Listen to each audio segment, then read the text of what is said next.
Morning. Morning,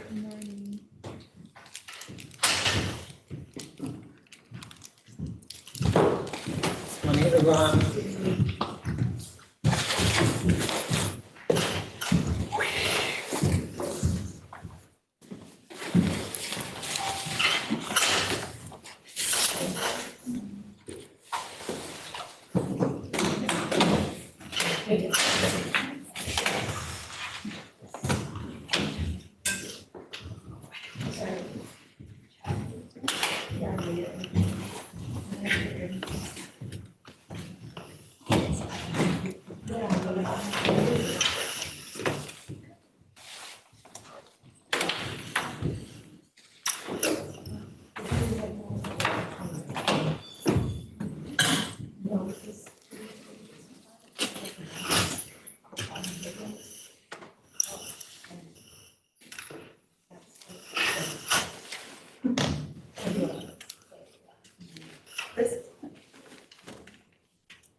Thank you.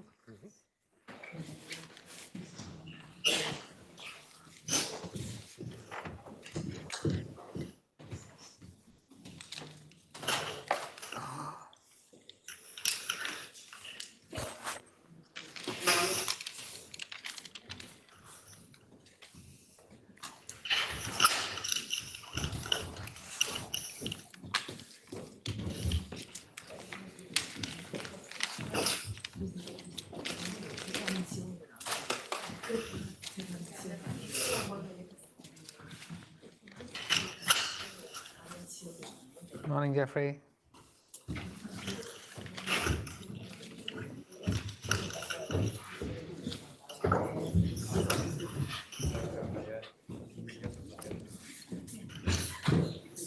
I was going to attend class one today, but then I realized how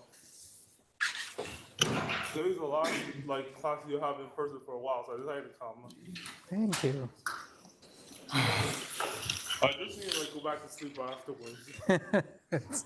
So do I. So do I. Normally I wouldn't, but like last night my room got so hot, like you cut me out an hour of I was asleep, so now I need to make it off again.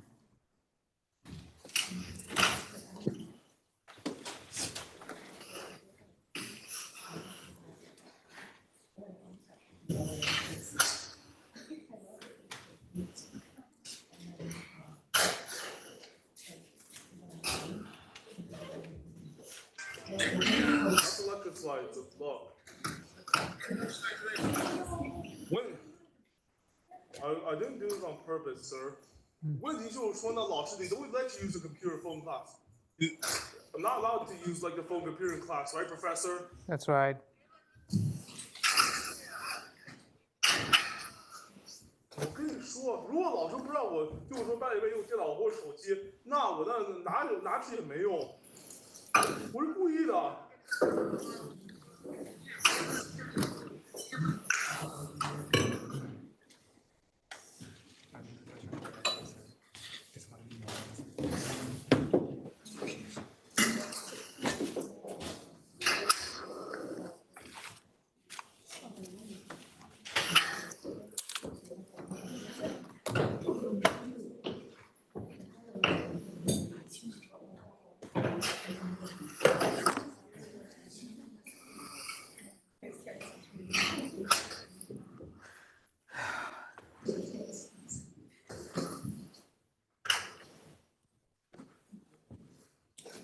Morning. It's been a very long time. What's that? It's been a very long time. Well, yeah, you were out and I was out. It's good to see you. It's good to see you. Yes, Afat. Can you just make sure the polls are up? Thanks for coming in. It's a nice. The polls, the Piazza polls, they have to be released.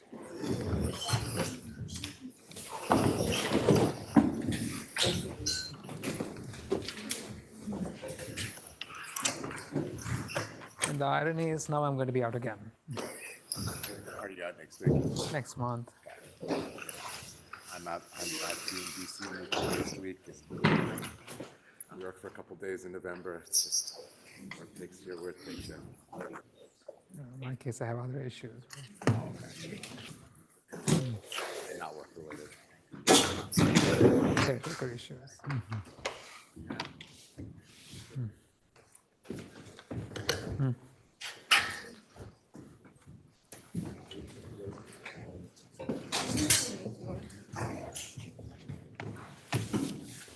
Good morning, Mia. So the polls are not released apparently. Can you make sure they are? It's pretty Solomon.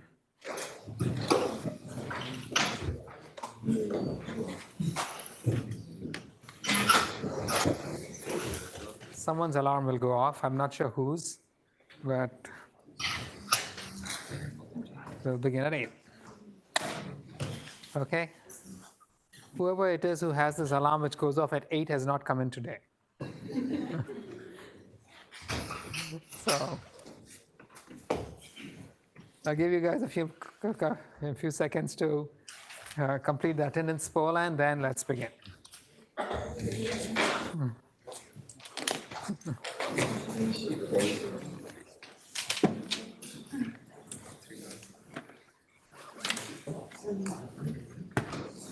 I wish there was like an empty room and like a resident guy was sleeping in between classes. Or on a nice before like hotel room. Yeah. So, all right, guys, please shut your laptops. Let's begin. Yeah. You can't do the poll? All right, so the poll's not up. It just came up. All right, guys. What? They won't let you vote. Yeah. The poll's closed. All right.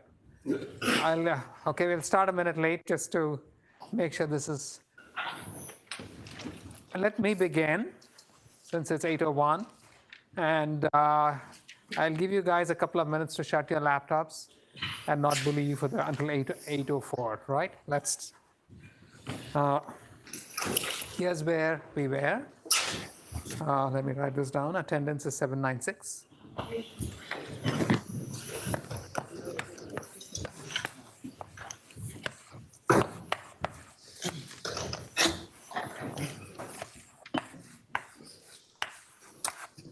All right.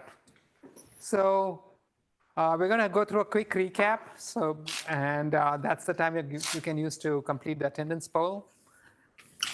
We're going to recap backpropagation through a CNN, and we're going to complete some of the steps that we did not actually go through in the last class. Then we'll look at some modifications, how we can deal with not just shift invariants, but also other kinds of invariants, how we can use CNNs to localize objects, and some advanced architectures and some success stories, right?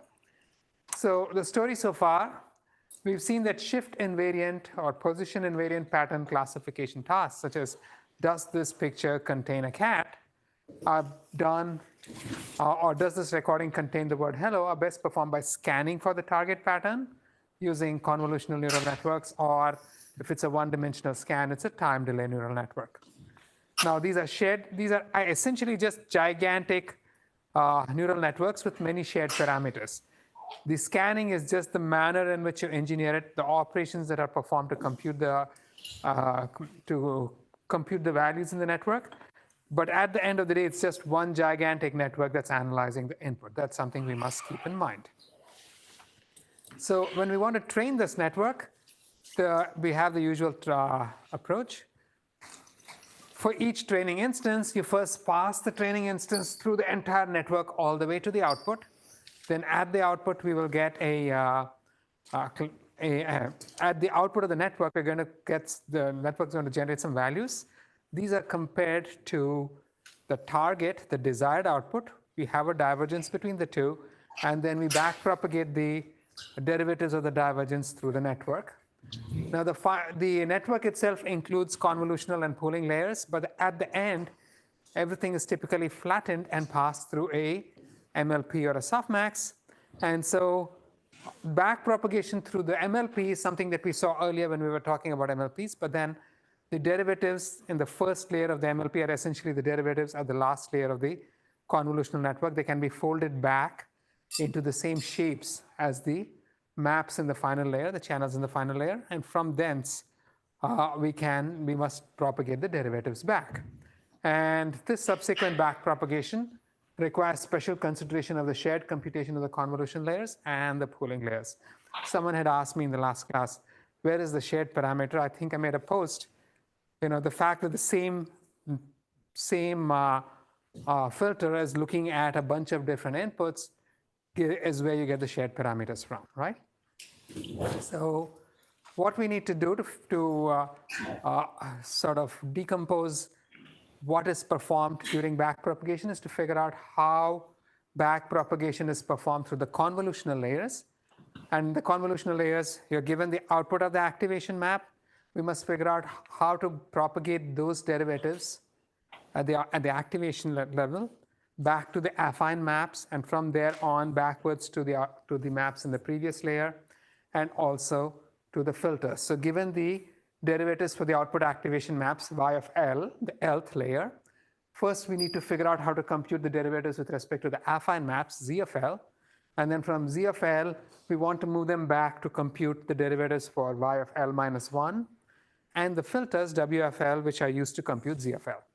Then in the pooling layers, again, given the derivative with respect to y of L, the output of pooling, we must determine how to propagate these backwards to compute the derivatives at the input of the pooling, y of L minus 1. So we've seen all of these. The first thing we saw was how to backpropagate derivatives through convolutional layers. Now, the first thing, this one, remember, we had a bunch of input channels or maps. This is y of L minus 1.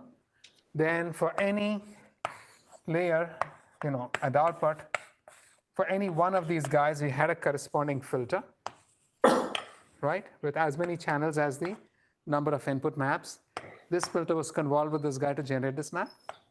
And then from here, we applied a pointwise activation to get the y's. So now if I give you dl over dy, so this is applied pointwise. For every one of these locations, how did we compute dl over dz at each of these locations? Do you remember? How did we compute this? Someone speak up, please. Multiply the derivative of the activation function. So this was the derivative dl over dy times f prime of z. This was the simple rule that we used, right? So backward propagation, if you have the derivative of the divergence with respect to the y's, all the elements of all the y's, you can take a step back and compute the derivatives with respect to all the elements of all the z's simply by pointwise multiplication by the derivative of the activation function. This we did see. So the next step was how, computing the derivatives of the y minus L minus 1. Yes, Jeffrey? So do we multiply a map of the derivative with respect to each element by the Jacobian of the activation?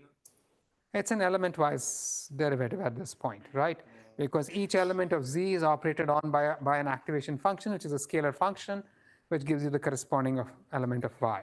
So it's like a tan H or a ReLU or something of that kind. So it's not vectors operating on vectors. It's a scalar operating on a scale. It's a scalar output derived from a scalar input. Yeah, it's a Jacobian 1 cross 1 Jacobian, but that doesn't really make sense. So anyway, so we've obtained the derivatives with respect to the z's, and then what was the next step? What did we want to obtain derivatives for? Come on, guys, speak up. Go ahead, Alistair. Input of the convolution. The derivatives of the input of the convolution and what else? The filters, right? So how did we compute the derivative for the input of the convolution? Do you remember? Yes. We applied pad and then. So, okay, someone raise your hand and then, all right, Parth. We apply the convolution using flipped weights, flip along a diagonal to the dl by dz map. It is just the flipped weights. Which weight? I don't know how to explain it, but I know. So someone else want to help over here? Yeah, Jeffrey? Well, I believe you flip and you transpose, I think, the filters, and then you convolve it over a map of the derivatives with respect to the output of, with respect to the output of like each element. So yeah, Ayush, you're nodding your head, so maybe you have a little more to say than that. No, I mean, first you pad it with zeros as well. Okay, you pad these with zeros, Yeah. and then And then flip your weights. flip which weight? The weights of the. So let's say I want to compute the derivative of this guy. For this guy, which ones did I flip? Is the weight of the canon, the filter. This filter, okay. Or is it just this one filter? All All the filters. So we'd have to consider all of these guys, right? Because every one of them is being computed for this one. And so we would need to use these channels of all of the filters.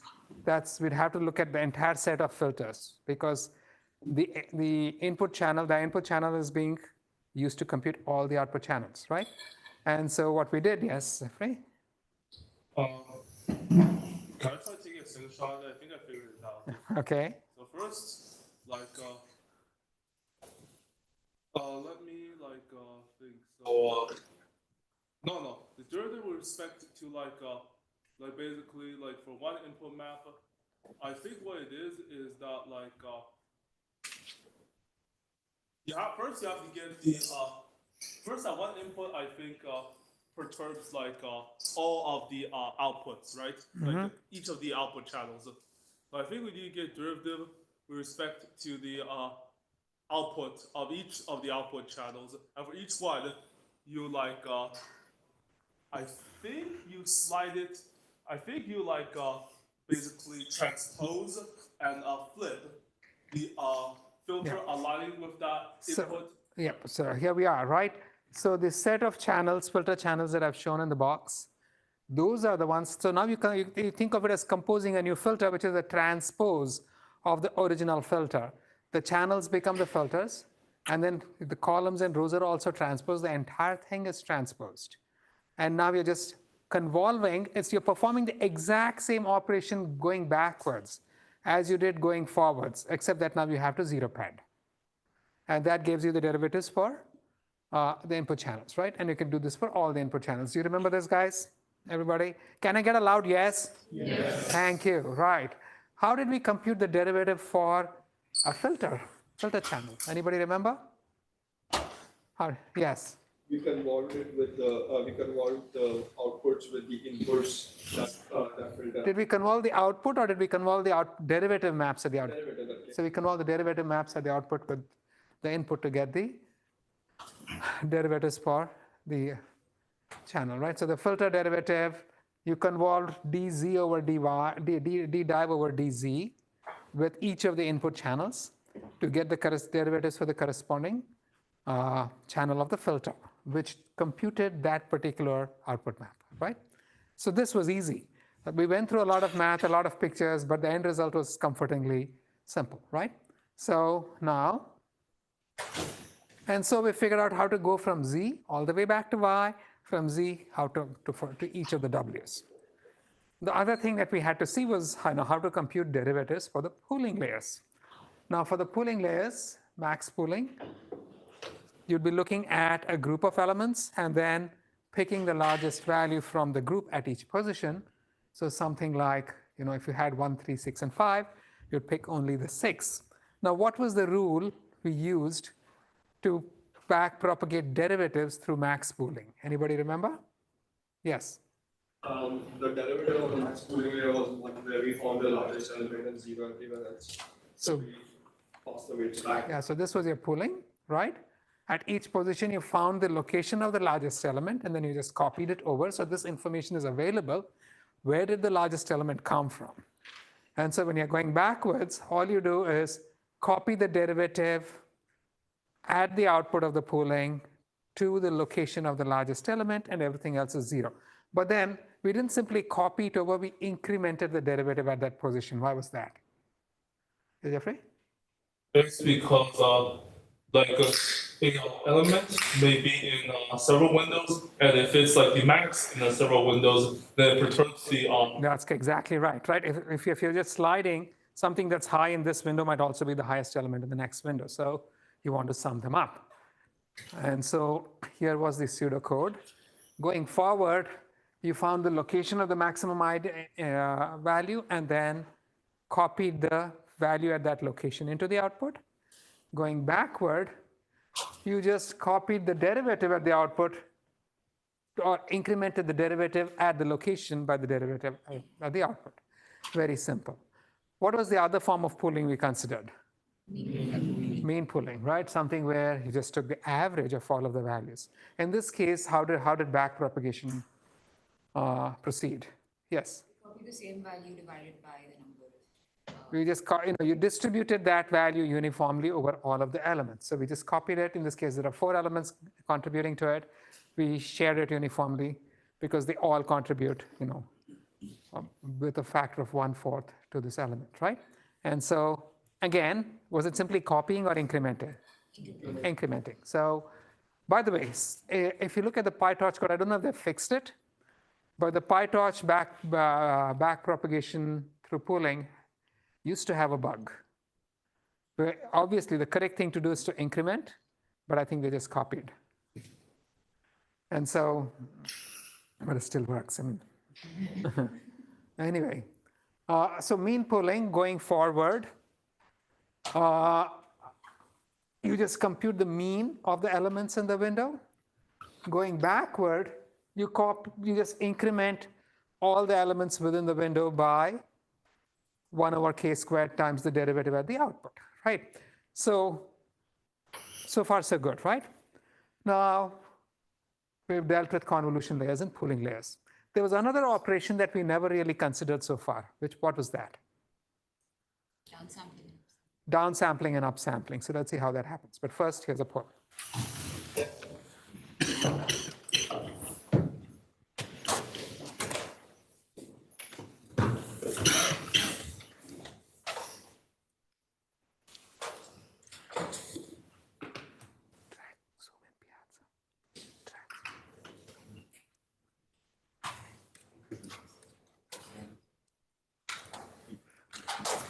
Right, there was a poll. Okay, so I'm going to try the Pokemons again. If 10 consecutive Pokemons are absent, the entire class is absent. identifies a plover. Okay, fine. Who's PG? PIDGEY. PG, I choose you. Okay, PG, here's what's going to happen. If you're not going to respond to your Pokemon names, I'm going to call you out by name. Right? This way, everybody knows who is absent. This is a warning, right? This one poll, I will let you be. From the next poll, you will be called by name. All right. So, who is Blossom? Blossom. Was Blossom? Yes, Blossom is absent. Hello, Prof. Okay. So, all right. What is the answer to the first question? I think it is true. It is true. Thank you. And who's Cleffa? CLEFFA. Who's Cleffa? Absent. Okay. And who is? Wait. Amazing. Okay. What's the answer to the second question, guys? We have a bug. True. Right. So when backpropagating through a max pooling layer, derivatives from the pooling output backpropagate only to the position of the largest input. And when backpropagating through a mean pooling layer, derivatives are distributed uniformly over the input pooling window for that output, right? So good. Now, upsampling and downsampling layers are the two layers we left behind. Upsampling layers can increase or decrease the size of the map.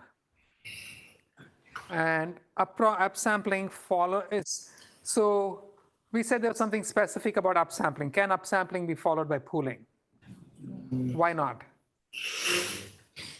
Yes? The zeros will disrupt the calculation. You're just going to pick up a whole bunch of zeros pointlessly. You got no information at all. You lost information. You shouldn't be, right?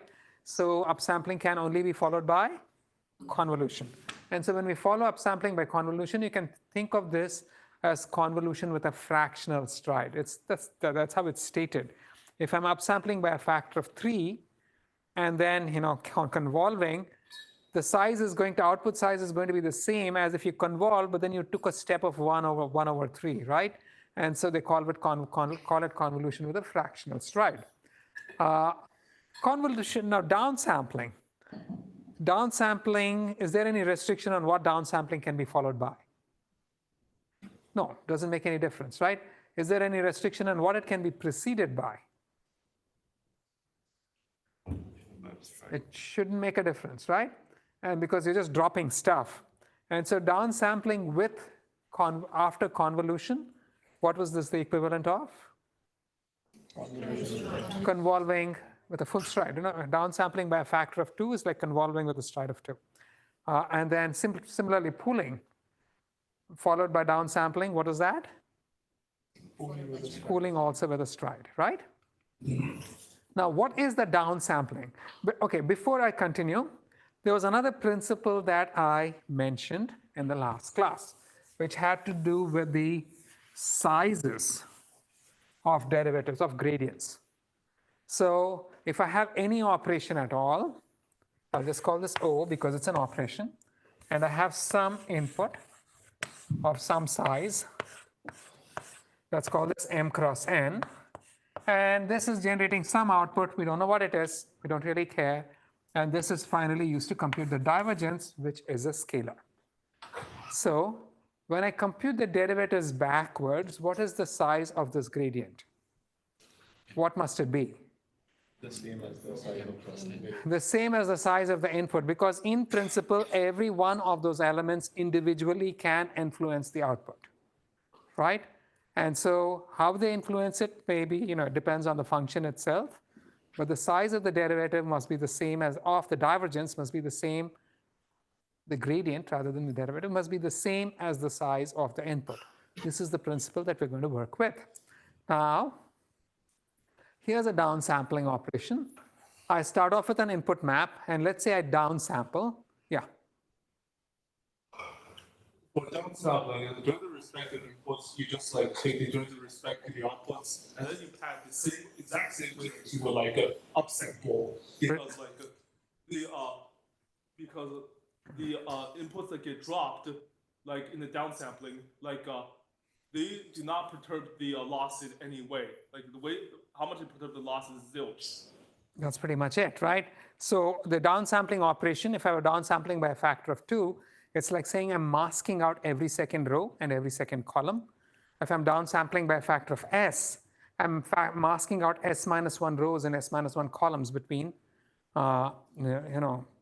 between elements. And so the output is whatever is compacted, because the things that are masked out are no longer being used. But then this means that the elements in black that have been masked out, would perturbing them change the output?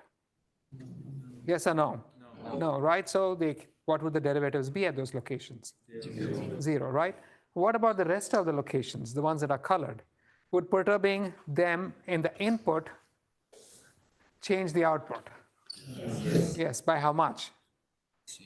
Exactly as the derivative at the downsample layer, right? And so here is the downsampling operation. This is an important note. The gradient of the divergence with respect to any variable will be the same as the size of the variable. So for the inputs of a downsampling layer, they'll be the same size as the original input maps regardless of the size of the output. Okay? And so if I'm going to be back propagating through a downsampling layer, given the derivative of the divergence with respect to the elements of the output of the downsampling, we must compute derivatives with respect to every element of the input to the downsampling, every one of the elements in those in the big box, which means as a first step, you're going to allocate a map of that size because we know that's how large it must be. And so when you're downsampling, you're losing information about the size, particularly at the boundaries, right? If I'm losing things at a boundary, you don't know whether you've lost it or not. And so when you perform downsampling, you have to store information about what was the size of the input that went into the downsampling so that you can allocate the map. Simply because, you will never really know, looking at the output, whether there was a final column that was dropped or not. If I have something that's 5 wide versus if I have something that's 6 wide, and I'm downsampling by a factor of 2, the output is going to be size 3, right? So this information has to be retained. Otherwise, you're going to be losing information going back, okay? And so you have to allocate. And then the deleted values over here do not affect the output. So their derivatives are zeros. We can just fill them up with zeros. And then the remaining elements are identical in the original and downsample maps in the forward pass. And so the divergences too, the derivatives too, are going to be identical, right? Whatever I perturb the blue element there by is exactly how much I'm going to be perturbing the blue element at the output bar. And that's going to have an influence on the loss. And so I just be copying those values over straight up. So back propagation through a downsampling layer, what does it look like? It looks like upsampling, right? Is it exactly upsampling? Yes or no? No. Why not? You pad it with zeros depending on, basically, yeah, you have to add zeros at the end. So there is ambiguity at the boundary, whether you've lost some zeros or not.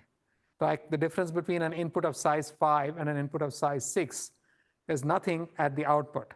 But you need to know this distinction when you're performing back propagation. And so although it looks like upsampling, in upsampling you'd just be stuffing zeros between adjacent columns and rows, but you wouldn't be worrying about at the very edge. Here you have to worry about what could have happened at the edge.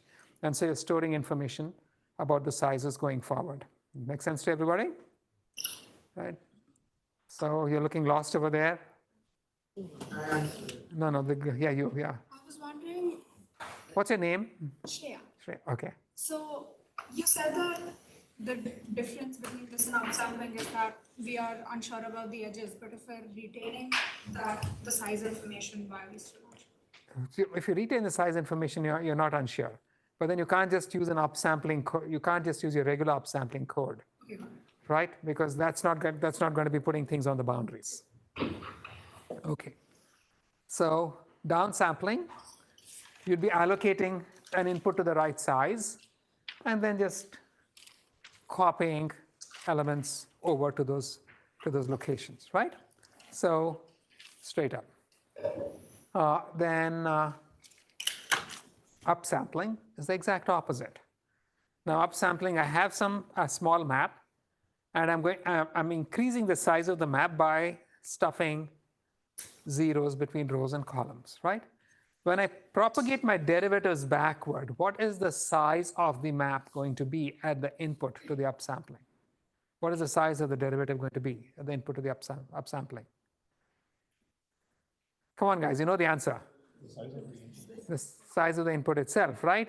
So when I perform my back propagation, the size of the derivatives, the gradient is going to be the same as the size of The input in this case is going to be 3, right? So what happened to the other elements? When I'm, so if I am, so let's sort of figure this out. If I'm upsampling, let's say I started off with a 3 cross 3,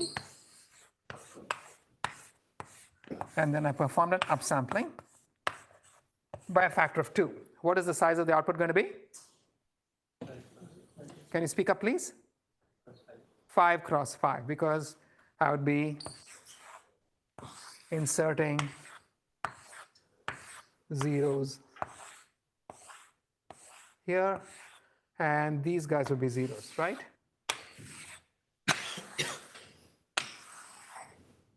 So everybody agree with this? When I'm performing back propagation, yes, Jeffrey? Actually, I kind of have a question, sir. So each like input in the input map, do they only perturb the loss via the element in the output map that like basically corresponds to like basically it's their equivalent like after you padded it? Let's get to that, right? Okay, first, when I perform back propagation, if I go all the way back here, will I be getting derivatives only at these locations, or will I be getting derivatives everywhere? Everywhere, right? But is there anything over here is there anything in the input that changes how this guy's, this guy's value going forward? No, I just stuffed in zeros, right? It is not dependent on the input. So is this a function of the input? No. So the derivative of this element with respect to any element of the input is going to be 0. I can ignore it, right? And so given the derivative of the divergence with respect to the elements of the output of the upsampling, we want to compute derivatives with respect to every element of the input of the upsampling. And this map is going to be the same as the size as the input itself, right? Straight up. And so, yeah.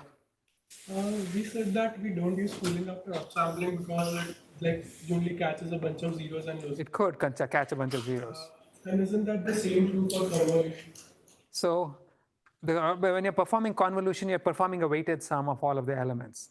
So the non-zero elements will always contribute. The outputs are not going to be uninformative, right? Just think of a mean pooling, for example, going forward. All you're doing is smearing the thing around. That's all. Okay, yeah. Does using upsampling layer make the network learn slower because we're not capturing we're not making use of all the gradients we computed? So that's not a question that I've ever thought about. But again, speed of convergence, it shouldn't make a difference, right? As far as the derivatives for these guys is concerned, you're going to get the same value whether you're upsampling or. Actually, yeah, you might be true because the derivatives are getting smeared. Again, it's a good question posted on Piazza. I have not heard this question before, so if any answer I give you is made up, I will check. Right? That's a good one. Okay. So I want to get the derivatives with respect to the y's pre-upsampling from the derivatives post-upsampling. Now the 0 elements introduced during the forward pass are not functions of the input. So they have no derivatives with respect to the input elements. So what this means is that during back propagation, they do not influence the derivatives going back. Right? Yes? During upsampling or downsampling, do you have weights? No, you're just introducing zeros, that's it, right? But like the original numbers that you copy, are they multiplied by any weights? No, it's just literally just inserting zeros. You're increasing the size of the map, right? You could do something smarter like, averaging and stuff like that. It's not necessary because you expect the rest of the network to deal with those zeros. Okay? And the remaining elements are identical, right?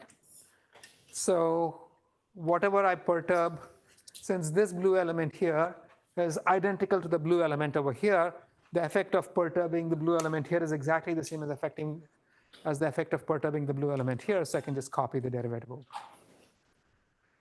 Right?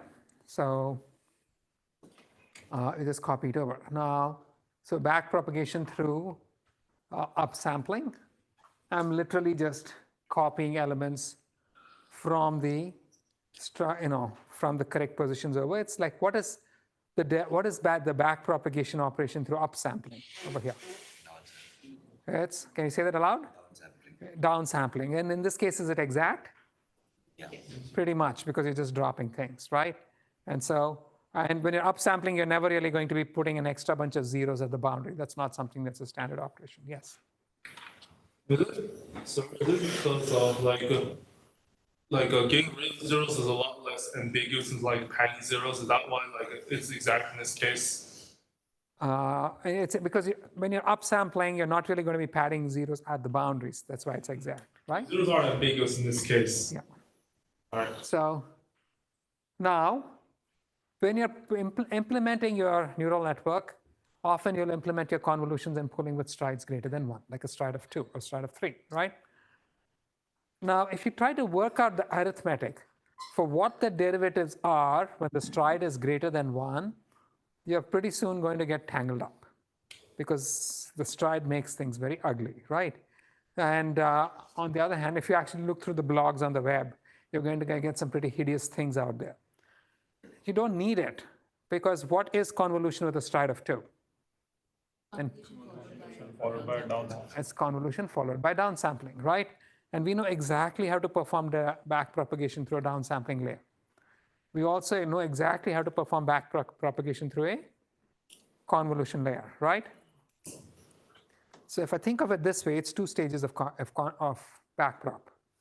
And the first stage is a very trivial operation, right? There goes the complexity of the math. It's just very straightforward, trivial, right? So for purposes of back prop, you just want to view this as convolution followed by downsampling. Back propagation will first propagate derivatives through the downsampling layer and then through the convolution layer. This is simpler than trying to think of it as a convolution with a stride of 2 or a stride of S, right? Questions? Yeah. In a production deep learning library, do they make this separation or do they fuse it into one operation? You're going to find that it's, operations-wise, it's not going to be very different. So this is actually the simpler thing to do, right? Yeah. You calculated a bunch of extra values and then threw them away in the downsampling, right? Yeah. But you're still claiming that operations, the number of computations is the same if you do that? So when you're going backwards, you're going to be inserting zeros in those locations. Right, okay. And so multiplication by 0 has hardly any cost, right? I see. Yeah. So operations-wise, you're not really going to have a huge difference. Now, similarly, convolution with a fractional stride. What is that? Upsampling followed by convolution, right? So convolution with a fractional stride of 0.5 is upsampling by a factor of 2 followed by convolution. If you want to perform back propagation, you don't want to be doing this back propagation in the convolution with a stride of half. You're going to get yourself pretty tangled up. But then it's much simpler to actually, perform back propagation through a regular convolution and then through a back prop through an upsampling layer, because we know how to perform back prop through an upsampling layer. It's very straightforward, right? Okay. Now, pooling and downsampling, same thing. Pooling is typically performed with strides greater than 1, results in shrinking of the map. Right? You can see the thing reduces the size. But then again, for the purposes of back propagation, it's convenient to think of pooling with a stride of 1 and downsampling by 2, except in the case of pooling, simply because if you're doing max pooling, you're just copying things over, it's simpler to actually perform the operation on the stride. But still, conceptually, this is what you're doing. Same thing with, again, if you look through the eyes of code, as always, the code is simpler. Now, here is something that's happening where I don't have my trident. If I had my trident, I could be pointing to things. Maybe this will do, right? So here's what happens. When you're going forward, first, you compute your z. So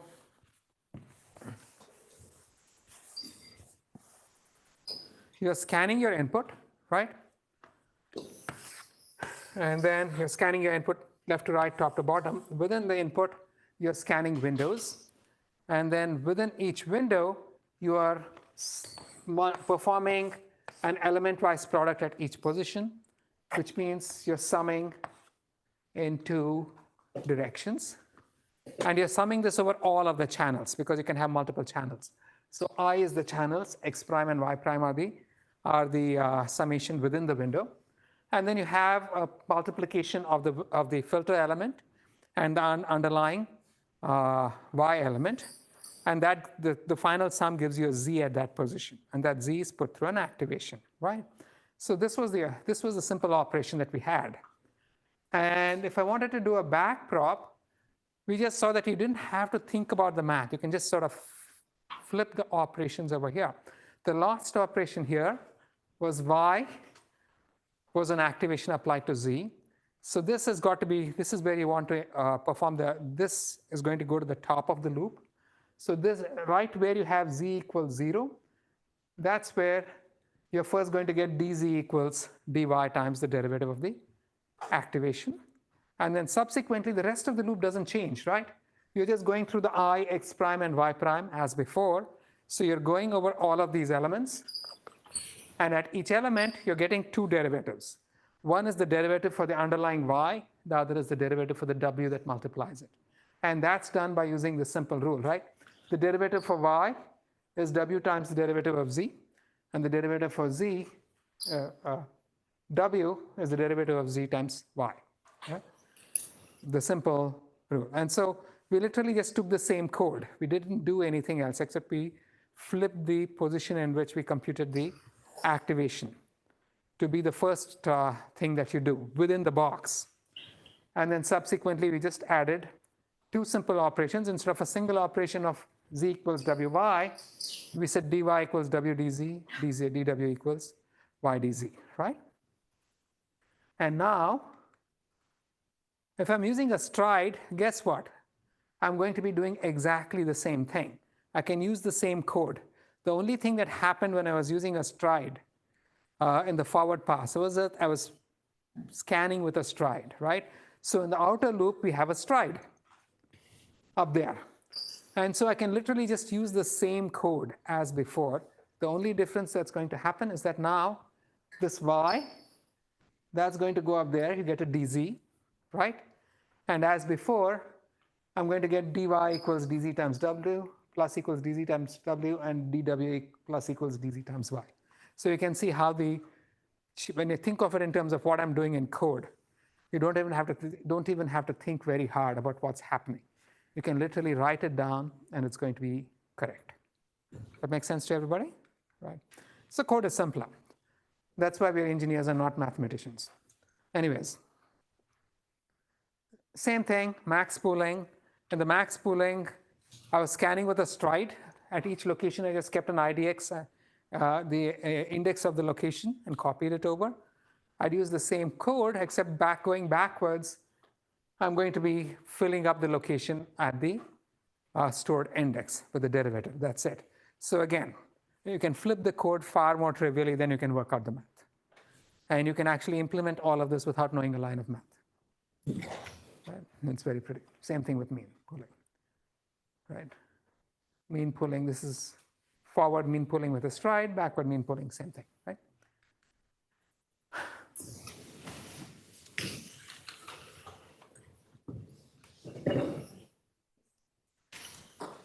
Is it working?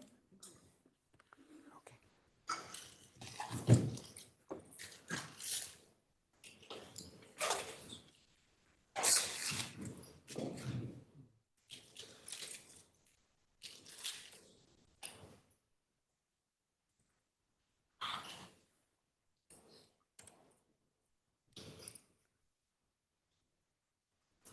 All right, this is an easy one. Who is Beautifly?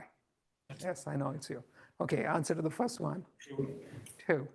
True. Second, who is Wormadam? Wormadam? W-O-R-M-A-D-A-M. Oh, Wormadam? That's you? Okay, second one. True. True, thank you. And who's Tauros? T-A-U-R-O-S. What's the third one? False. Let's see, right? So the backward pass of upsampling is downsampling. The backward pass of downsampling, is it upsampling? Not really, this should be false, right? We had to, it looks like upsampling, but you have to worry my answer is wrong. And actually, the backward pass of downsampling is upsampling, but you cannot simply use an upsampling layer to perform this. It's an upsampling operation, but you can't use your standard upsampling layer to just do it because you have to worry about the boundaries, right? So any questions? Okay, and so we've shown how to compute the derivatives with respect to every intermediate output and every free parameter. Now you can embed this in a gradient descent framework to learn the network. And what we've learned is that the whole process is incredibly simple, right? And so there's never any complexity in how we're going to be doing this, right? So the story so far, the convolutional neural network is a supervised version of a computational model of mammalian vision. It includes convolutional layers comprising learned filters that scan the outputs of the previous layer and pooling layers that operate over groups of outputs from the convolution layer for jitter and variance. You also have resampling layers that can increase or decrease the size of the maps. The parameters of the network can be learned through regular backpropagation. Max pooling layers must propagate derivatives only over the max elements. Other pooling operators use regular gradients or subgradients. And derivatives must sum over approximate elements, sets of elements to account for the fact that the network is in fact a shared parameter network. And we've seen exactly how to do this. It ends up being that, just as in the case of an MLP, the forward and backward operations were almost identical. It was just the derivative of an activation and then applying a weight matrix in the transpose. Here it's the same. Now you're applying the filters in the transpose, convolving with the transposed filters, and then you're applying a element-wise derivative for the activation, right? So, all right. Okay, any questions? Yeah. Can you talk about the biases? So typically we don't actually have biases with these filters, and so that's not really an issue. But then if you think of the bias, it's like having an extra channel of all ones. And so that takes care of it, right? All right, any questions? So, all right. The lady at the back, can you shut your laptop? Thank you. I mean, you can work, but just go outside, finish your work, and come back in. So, what kind of invariance did a convolution layer network have? Shift invariant. It was position invariance. It didn't really matter where the flower was, you would detect it. But does that have other kinds of invariances? If my flower were rotated, would the same CNN be able to detect it? If it was scaled up, would it be able to detect it? If it shrank, would it be able to detect it?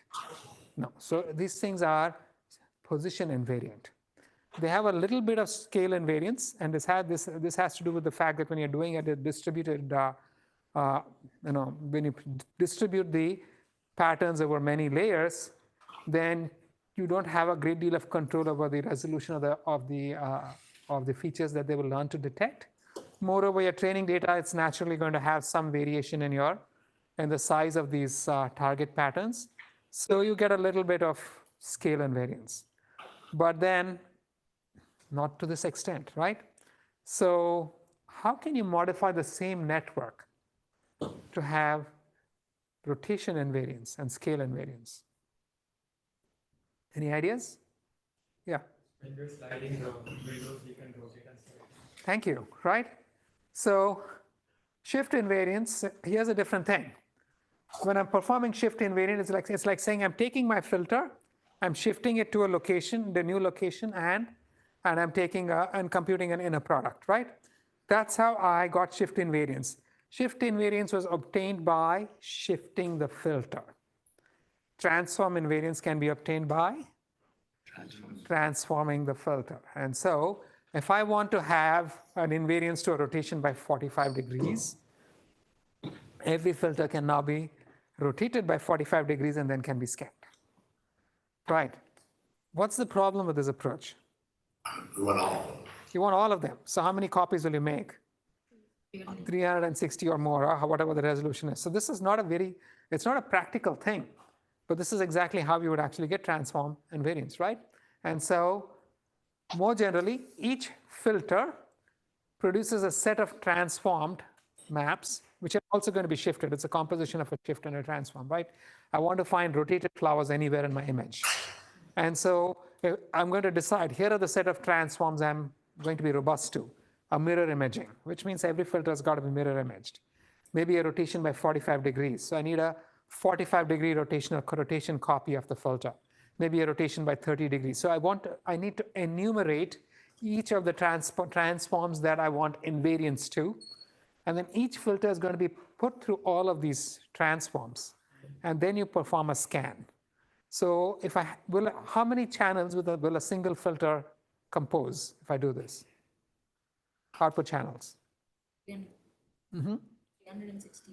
360, well, that's if I have 360 different rotations. Each filter, you're going to create as many copies of the filter as the number of transforms you want invariance to. Every one of them is going to create an output channel. So a single filter is going to create a large number of output channels. You can see how the whole thing will quickly blow up, right? And so here's the code. Here was your standard, CNN code. At each position, you pulled out a segment, you applied a filter, and then an activation.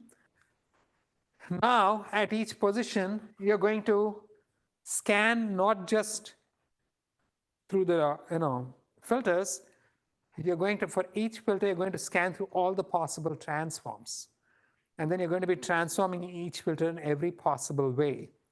And then the extracted segment is going to be composed with the transformed filter. So as you can see, this is going to blow up the number of output channels. Now, yeah. Got a question? Yeah, so here, let's say I'm convolving with the filter that is shifted at 45 degrees. Rotated 45 degrees, you mean? Rotated at 45 degrees. Will just that output, the output of that filter only be seen by the corresponding filter that is rotated by 45 degrees? No, it's going to be seen by everything. By everything? Yeah. Yes. Is there a point to that? Because if a flower is rotated 45 degrees. You can have parts of the flower be rotated too. Okay. Right. So otherwise you just rotate the entire image by 45 degrees and be done with it. Yeah, that's what I thought would be practical. Yeah. So, and in fact, if I want global invariance to scaling and transforms, then I'd apply the transform to the input and then just use your. But then there's still a caveat, and that gets to this. It has to do with back propagation. When I make many copies of a filter, every copy of the filter is capturing the same pattern. It's just transformed. So when I propagate derivatives backwards, I'm going to be getting derivatives for every transformed copy of every filter. So these derivatives are then going to have to be transformed and then aggregated, right? For example, if I have a 90-degree rotation of my filter, then I'm going to get a derivatives for the 90-degree rotation of the filter. I can rotate those derivatives by 90 degrees and add those derivatives to the original copy of the filter that was the original copy and then group them up. So going backwards, you're aggregating things. Going forwards, you're just blowing things up, right? Again, nobody really does this because it's computationally impractical. But then conceptually, this is what we would do. In practice, what do you think we do? Can't we just randomly apply a transformation at each time? You could try that. You might have a paper, right? That's not a bad idea. Okay, yes. So how would we do this in practice? In practice, we can apply these transformations to our input data so that we would see them and we can learn from it. You're just going to just expand the input data, right? And so, and hopefully the filters would learn everything. Yes, Jeffrey. So basically, But Ibrahim, that's a nice idea. We should try it. Yeah. So basically, we make copies of input data of the augmentation to apply to it, and this is the same augmentation that was giving me a hard time in the checkpoint. Yeah, he needs to have something to say, right? But that's true, very much so. It makes, this is going to look a lot like the augmentations that you have we perform, except that those augmentations are now, transformations of the filters rather than the input. So, when you augment your data with all kinds of rotations and such like, this is some of the invariance that gets baked in, okay? So the story so far, CNNs are shift invariant neural network models for shift invariant pattern detection. The parameters can be learned through regular backpropagation. And the lesson that we just saw, that the models can be easily modified to include invariance to other transforms. Although these can be computationally painful. Any questions? No? Okay. Any questions on Zoom? No. Now, what about the exact location? This thing, the CNN only tells you where the flower, whether there's a flower in the image. Does it tell you where the flower occurred? Because the whole idea of the model itself was just to be able to say whether there was a flower or not. And one of the reasons for us to be able to do this is, for this idea is, you're not going to be sitting and tagging flowers at every position in the image and scanning.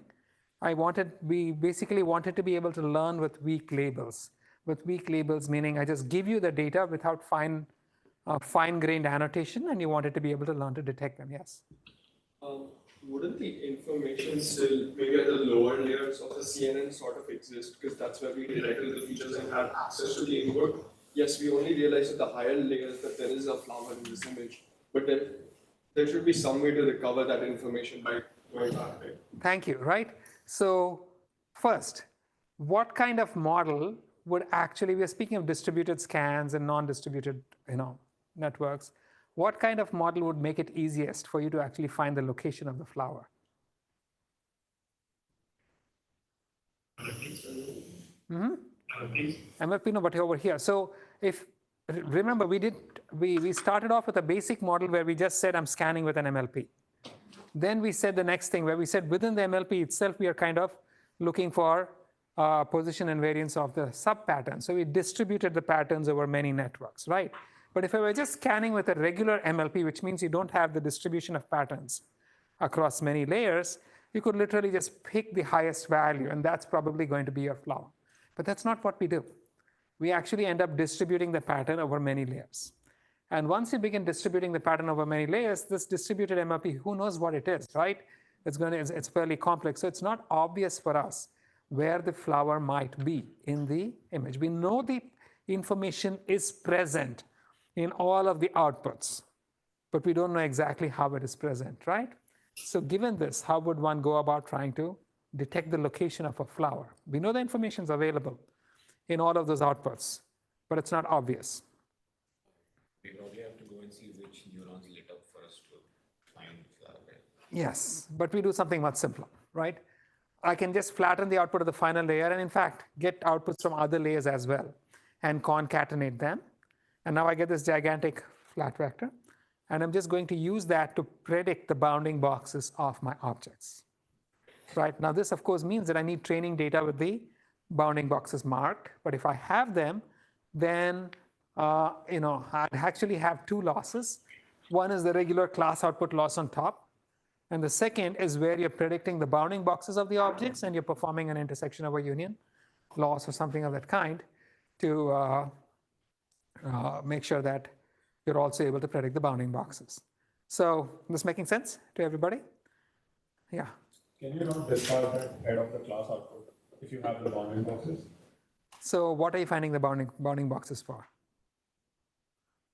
To tell you where the flower is. But if this is only a flower detector, right? Oh. So, yeah. Is this the information from all the layers or just like the last layer? The last layer will have that information, but you can augment it with information from other layers, which we often do, right? So this is the same thing can be used for pose estimation, right? You've seen these images of these skeleton objects. Basically, you want to find the positions of the joints. That information is present, so you can use the same structure to detect the position of these joints, and then you can get these skeletons. If you had been here pre-COVID, then the path from Gates-Hillman to Newell-Simon was spooky, because right at the end of the corridor was this big sign, a big screen, where Yasser Sheikh had put up a demo, which would draw the skeletal diagrams for everybody walking down, and so you'd actually see your own skeleton as you walk down, real time. It's very impressive, but he had the best one in the world.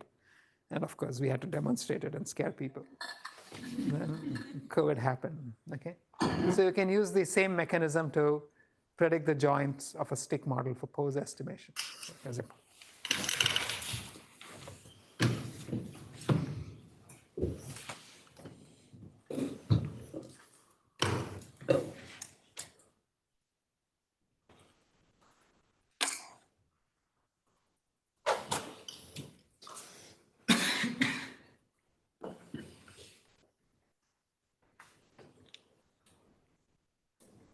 Okay. All right, this is easy. Who's Rawls? R-A-L-T-S. Who's Rawls? Maybe I pronounced it wrong. We'll go to the next person. Who's Bagon? B-A-G-O-N? I think Bagon or Bagon. Bagon or Bagon? Who's Bagon? Hi, Prof. Yes, so what's the answer to the Rawls first? on Zoom. You're Rawls, okay. What's the answer to the first question? Yeah, I believe it's true. Okay, and who's Bagon? Okay, Bagon is absent. Who is Growlithe? Growwlithe. Or Growlithe? Growlithe? Who's Growlithe? Growlithe, if you don't recognize your name, I'll call it out. Okay, Growlithe is me. Okay, so what's the answer to the third one? I said false for the third one. All right, okay.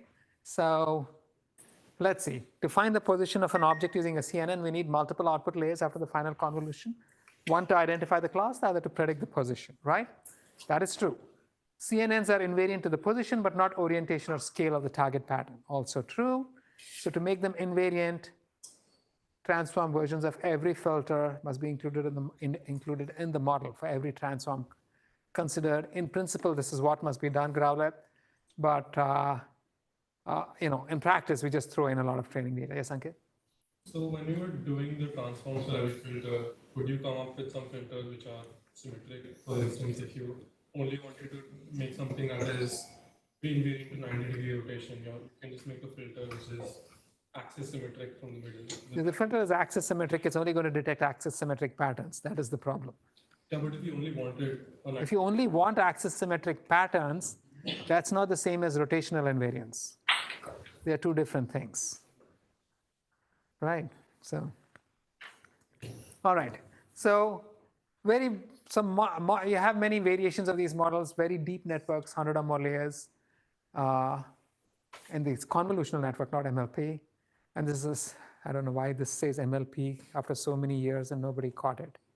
But 100 or more layers, we found that as you increase the number of layers in the network gets better and better. We already saw why this must be the case when we were speaking of in lecture 2, right?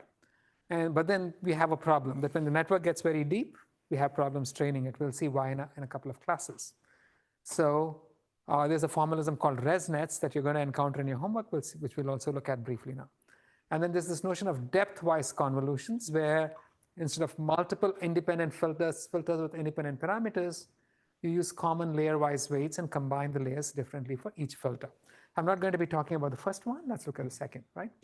So this is depth-wise convolution, which is taking the idea of shared parameters one step back. Now, what happens in your regular network is that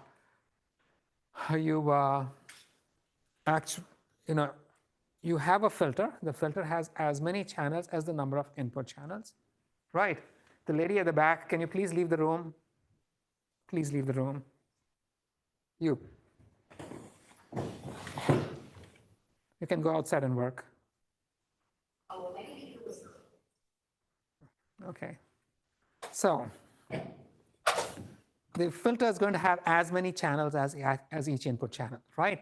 And what really happens is that each channel of the filter convolves the corresponding channel of the input. And so you end up with all of these convolutions, one channel per input channel, obtained by convolving the input channel with the corresponding filter channel, and then you sum them all up. And that gives you the output, right? Now, if I have many filters, each of these filters is performing these operations. Every filter has many channels. And each channel is convolved with the corresponding channel of the input to generate many intermediate channels, convolved channels, and these are being summed up. And so you get all of these outputs. Is this making sense? Right? This is what we do separately for each of the M filters, producing M output channels. There's a different way of doing it. I can have one filter with one filter channel per input channel, and each filter channel would then convolve the corresponding input channel. If it does that, then you're going to get, again, same as here, right? You're going to get as many of these convolved channels as the number of channels in the filter. But then instead of simply adding them all up, I perform a weighted sum. And I'm going to perform a different weighted sum for E, and so the output channels are all obtained from the same convolved channels. The only difference is the weights with which they are summed, right? So in the past, like what we did was we had a different filter for each output channel, and we basically summed up all of the convolution for each filter in a Each very filter basic channel, way. yeah. But now we have a single filter, so we have a single convolution. And the way we get the different output channels is that we sum each output channel up a different way. That's exactly what we're doing. Same slice is summed up a different way. The same slices are summed with different weights to generate different outputs. So this is called a depth-wise convolution. Yeah. Won't this again create the jitter problem if we are not evolving with smaller filters, not just a filter of the same size? So the filter itself is small, right? So look at the filter size in my picture. It could be a 3x3. The filter has many channels. Each 3x3 filter is convolving the corresponding input. And so now you get all of these convolved channels. Instead of just summing them up, you're going to say 0.1 times the first channel plus 0.3 times the second, and so on. You have a weighted sum. And by changing the weights, you get different outputs. Right? Yeah. Are these parameters redundant? Because if that were the best way to learn, the weights themselves would get scaled, right? No, the weights are, by having different weights out here, each of these is going to focus on a different pattern.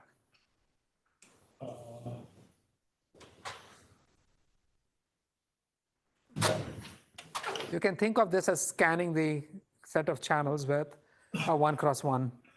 Yeah, so one of the layers, one of the filters, so every output has a bank of filters that is the size of the number of input channels, right? Wait, I'm not sure I understood the question. So you have a number of output channels, right? Correct. In your filter bank, for every output, you have a series of filters that are the same length as the input channel. So no, so you have, think of it this way. I have one filter with many channels, right? And this is going, okay, here's a different way of thinking about it. You can literally think of this as mean pooling, where the pooling operation itself is learned by channel. And then scanning with a 1x1 convolution. So essentially, let me get to you. So if I have all of these channels, right?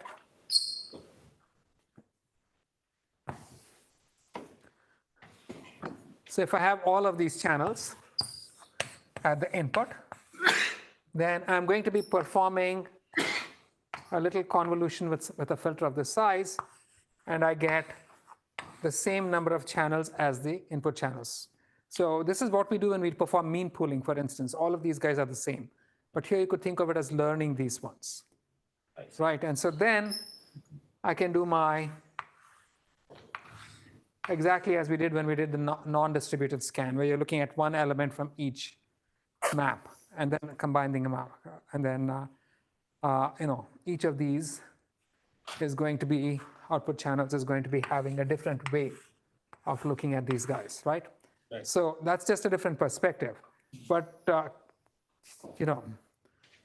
it's easier to think of it this way, that each channel is just, of the filter is convolving the corresponding channel of the input. All you're changing is the weights with which you're summing them up. You had a question, Priyanka? So, since we're having the same channels, and the only thing that's different is that we're having a different weight when we're doing the weighted sum. When we're back propagating and we get the derivative. Nothing will change. It's exactly, so again, remember this. This is exactly like your Remember when you had a non-distributed scan, each element here was looking at one element from each of these guys. That's basically what's happening, right? That's like summing these guys up with different weights. You still have to learn the weights. Yeah, they're going to be learned. These things, all the usual backpropagation rules apply, right? So then here I have channel-wise pooling. Nothing changes. This is still, instead of summing across channels, you'd just be doing the backpropagation rules independently on each channel. Right, yeah? We understand that the same channels become weights and different, like, make it like essentially a different field. Exactly. Right, so if you're now, so here's the comparison. If I was doing a conventional convolution, every filter is going to be performing as many convolutions as the number of input channels, and then you're going to be summing them up, right? So if I have m input channels and n output channels, I'm going to be performing m times n convolutions. That's a lot of convolutions, right? Furthermore, I'm going to have m times k cross k. That's 3D filters for each of the n channels. So I'm going to have m times n times k cross k times k parameters, because each filter is k cross k times m, and then you have n of these filters. Whereas when I'm performing depth-wise convolutions, I'm just performing a single convolution. I'm just performing m convolutions, not m times n. So in terms of computations, it's going to be far, far fewer, right? Also, in terms of parameters, I just have this one filter, which is mk squared, and then the difference between the output channels is just the weights, n times m. So the depth-wise convolution uses far fewer parameters and far, far, far fewer computations. Of course, because you have fewer parameters, it's going to be a less expressive model. It's probably going to be a little less accurate, but then the trade-off is going to be speed, right? And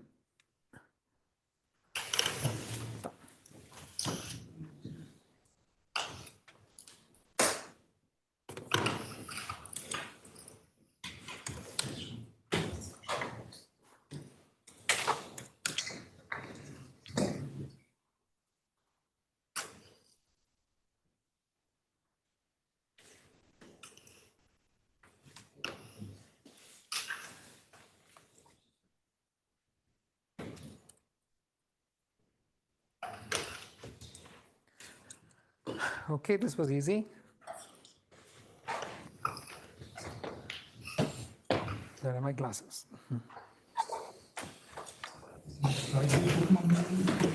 Okay, who's Marill? M-A-R-I-L-L. I think it's pronounced Merrill. Meryl. Who's Meryl? Okay, Meryl's absent. By the way, after the third Pokemon name, I'll call your names out. Who's Starmie? S-T-A-R-M-I. Sorry, I'm Meryl. Okay, Meryl, what's the answer to the first question? True. Okay, second one. Who's Starmie? S-T-A-R-M-I-E. Okay, we'll skip Starmie. Somebody want to answer the second question? Okay, the first one is false, right? You're not convolving all of them simultaneously and just adding them up. Each of the channels is independently convolved, but then you're performing a weighted sum, different weighted sum for each of the output channels. And of course, depth-wise convolutions require far fewer parameters than computations. So the story so far, all the usual stuff so far, except that we've said that we can also make predictions related to the position and arrangement of the target object through multitasking, multitask learning, and several variations on the basic model exist to get greater parameter efficiency, better ability to compute derivatives, etc. And that one of those variations was the depth-wise convolution, right? So we understood all about CNNs. What do the filters actually learn? Now, each filter is looking at some region of the input, and as you go deeper into the network, the region of the input that it's looking at is larger and larger. For the first layer, of course, you can just look at the size of the kernel, and that's the size of the input that the neuron is looking at. That's its receptive field. But then when you go deeper into the network, it's harder to figure out. You've got to actually compute what the size of the input region is. So you have to calculate the receptor field. You also have to worry about what patterns do they actually respond to. For the first layer, it's easy. It's just the filter parameters that tell you the pattern it's looking for. For the deeper neurons, what the neuron is responding to depends on the input. So you have to actually figure this out through back propagation. But then here are some very nice pictures. It turns out that these are 4 networks trained on pictures of faces, pictures of cars, pictures of elephants, pictures of chairs. You see something about the first layer. The first layer ends up learning edges, right? Oriented lines. So does this remind you of something? Something we encountered in class? The cats. It turns out the CNNs the initial layer of the CNNs end up learning something very similar to what the visual system in mammals actually learn. That's a very nice result, right? And then as you go up through the layers, you find that they're learning more and more complex patterns of the target class. So here, for example, if you're detecting faces, deeper layers may detect noses, eyes, and such like, and then still deeper layers are actually composing them into full faces. And this is exactly how you hoped the model would learn. And in fact, this is what it actually does. So that's very pretty. For training, you have the standard convergence issues. Solution use Adam or other momentum style algorithms, tricks like batch norm. The number of parameters can quickly become very large, so you have insufficient training data. So we perform data augmentation. You guys have encountered this in the homework. If I have data from some class, I know the class. Now I can transform it by rotating, reflecting, and so on, adding some noise. And so you augment the data to generate synthetic data of the same class, and then you just add these to the training data. Again, this also gives us some degree of rotation, scaling, and position, and noise invariance. And so there we are. One of the most frequently used neural network formalisms today, used everywhere for images, for speech and audio processing. They even use it for text. Now, there's a very nice visual example for what CNNs learn in Andre Karpathy's webpage in Stanford, if it's still there, right? So a little bit of history. CNNs didn't emerge out of nowhere, right?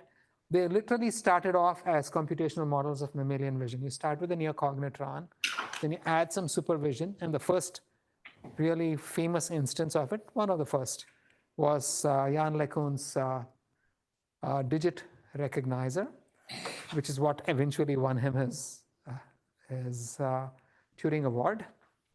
So here's what his digit recognizer was like. The images went in, they were grayscale. The first layer had 5x5 filters, 6 of them. Coding this back in the late 80s was a painful thing. You couldn't just write 6 lines of PyTorch, right? And then those were pooled through 2x2 max pooling. Then you had 16 5x5 filters, more pooling, and then a bunch of final MLP layers. And this did a really good job. It's a very small model, but it was surprisingly effective. Maybe not so surprising because the task was simple. But then that's where CNN stayed for the longest time. They didn't really become huge till this paper happened. So there's this task called ImageNet. All of you must be familiar with it. It's about the large-scale visual recognition. There are millions of images and thousands of categories. And there's a standard evaluation that tries to classify 1,000 categories with a training data of 1.2 million pictures. Here are some examples of the categories, right? So for people worked on it, and the best that anybody could actually get to in recognizing classes using all the models of the day was about 25% error in the top 5, right? And then suddenly, this paper came out by Krzyzewski, Sutskever, and Hinton, where they trained a convolutional neural network. It was so big that even printing the image of the network in the paper became problematic, and they had to chop off the upper half. So this is what was in the paper. Now, the network had 60 million parameters. They say it had 650,000 neurons. The 650,000 neurons that they mentioned is actually viewing the network as a shared parameter MLP. It doesn't mean there are 650,000 filters, but if you viewed it as a shared parameter MLP as we just did, it turns out that it has 650,000 neurons. And it had 5 convolution layers, 3 fully connected layers. I have some details of the model over here. We'll just skip that. But then there was also this, they did something during testing. They cropped many, each test image was cropped in different ways, up to 10 times, and then each of them was classified independently, and then they took a vote. And they introduced some new ideas like using ReLU activations and convolutions, which was not used earlier, using dropout and so on. But the nice thing was they got a final top 5 error was 18%, which was a huge difference from 25. And when they trained multiple networks and voted over those, that became 15%. So suddenly you had a 40% reduction in the error rate on a very complex real-world task overnight. And that's where this whole business of not just convolutional neural networks, but AI with neural networks took off in 2012. So all the progress today can be traced back to this one pretty much earth-shaking paper, right? And here are the features that the first layer neurons detected. And you can see that they look a lot like mammalian vision, right? And they also did this other test. So here are some classification outputs. They show that the classification outputs are very good. And even when they're wrong, they're reasonable. For example, there's the one with the Dalmatian, and the labeled class is cherry. But hey, I see a Dalmatian, right? And so did the CNN. But then they found something else that was interesting, that if you look at the representation that the network had for the input just before classification, that carried information by itself. And so here are some examples where they obtained this representation from the images shown in I think the first column, and then use that to retrieve other images from the database. Using, they would derive this final layer representation from all images, then use one as a query and try to recover others. And they found that when you give it a dog, it recovers other dogs. For the jack-o'-lantern, it pulls up other jack-o'-lanterns. So they show that even the final layer representations are very semantically meaningful, right? And then, of course, others got on the case. Zeiler and Fergus made the model a bit more complex. They brought the error down to 14.8. The VGGNet guys came up with what was then considered a huge model, 140 million parameters. And they brought the error down to 7.3%. Google wouldn't be left behind, so they brought that down to 6.7. These days you have ResNet. 2015, the error is down to 3.5%, sometimes even lower on the same task. So, a far cry from 25% to 3.5%, this happened over just 2 years, thanks to neural networks, right? So you're going to be dealing with ResNet in your homework, so I will skip that. And then, this became a cottage industry like everything else. There were more and more architectures. You'd go out for coffee, you come back, there's a new paper on archive with better results. Yeah. In all seriousness, with a decade of reflection on this, is anyone proposing any theory on why some of these architectures are better or worse, or what direction? If you ever find out, let us know, because I don't know, right? At some point, it just becomes, I don't know. Anyway, so I'll stop right here. This is the last of the lectures on convolutional networks. I will not be in class next week. The next classes for the next 4 weeks are going to be on Zoom, but labs will be in person. And we will start with recurrent neural networks architectures on Monday. Thank you.